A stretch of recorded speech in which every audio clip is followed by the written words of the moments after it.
আজকে আমি রান্না করব ইলিশ মাছের ভাজি আর একটা তরকারি করব। আর এখানে আছে মুরগির পা, মুরগির পায়ের নেহারি করব।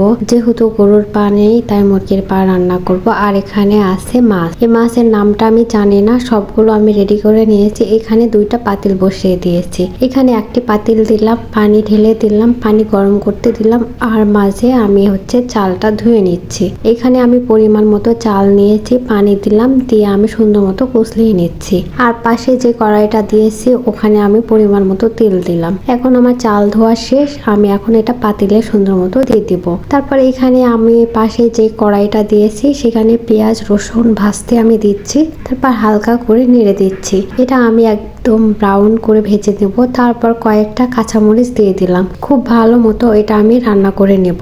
আর এর ফাঁকে আমি মাছটা কেটে নেব, খুব ভালোভাবে ভেজে নেব। আর পরিমাণ মতো পানি দিয়ে দিলাম।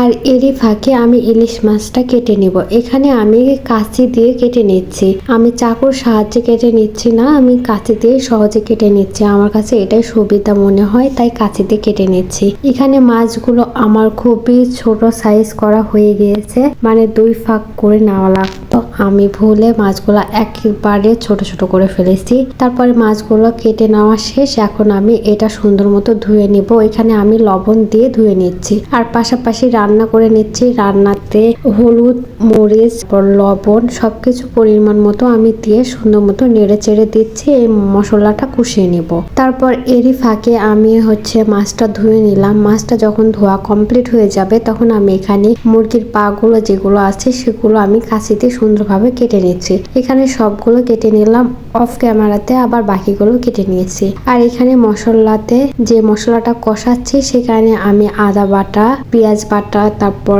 মশলা বাটা সেগুলো দিতে ভুলে গেছিলাম। সেগুলো আবার ভালোভাবে দিয়ে মশলাটা কষিয়ে নিচ্ছি। তারই ফাঁকে আমি ভাতটা দেখে নিচ্ছি ভাতটা হয়ে গেছে কিনা। ভাতটা দেখলাম যে ঠিকঠাক হচ্ছে। তে আবার মশলাটা আমি সুন্দর মতো কষিয়ে নিচ্ছি। আর এই সাইডে তো আমার মুরগির পা, এটা আমার কাটা তারপর ধোয়া তো কমপ্লিট। এখন আমি সুন্দর মতো কড়াইতে দিয়ে দিলাম। এই পাটা দেওয়ার পরে যত এলাচ তারপর তেজপাতা মশলা মানে যা যা দেওয়ার সবগুলো আমি দিয়ে সুন্দর মতো নেড়ে চেড়ে আবার ঢাকনা দিয়ে ঢেকে দিলাম এটা রান্না হওয়ার জন্য। আর এখানে ভাতটা দেখলাম ভাতটা আমার হয়ে গিয়েছে। এখন আমি ভাতটা নামিয়ে নিব এখন মাড় গালার জন্য। এখানে আমি হাতের মাড়টা গালিয়ে নিচ্ছি। আর হ্যাঁ, এখানে যা যা জিনিসপাতি দেখতেছেন এগুলো কিন্তু সব আমি নিজে বানিয়েছি, চুলাটা আম্মু বানিয়ে দিয়েছে।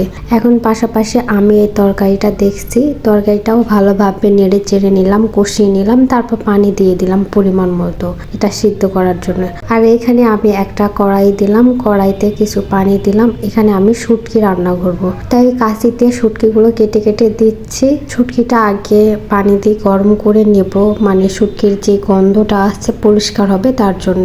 এখানে ভালোভাবে পরিষ্কার করার জন্য আমি এখানে হলুদ গুঁড়ো দিলাম, এতে শুটকির যে গন্ধটা আছে সেটা থাকবে না। আমি একদম টকবক করে ফুটিয়ে নিলাম। তারপরে শুটকিটা আমি নামিয়ে নিলাম। এই তো আমার রান্না কমপ্লিট হলো না। পুরোটা রান্না যদি কমপ্লিট করি তাহলে ভিডিওটা অনেক লং হয়ে যাবে। আমি পরের পার্টে সেগুলো দেখিয়ে দেবো। টাটা।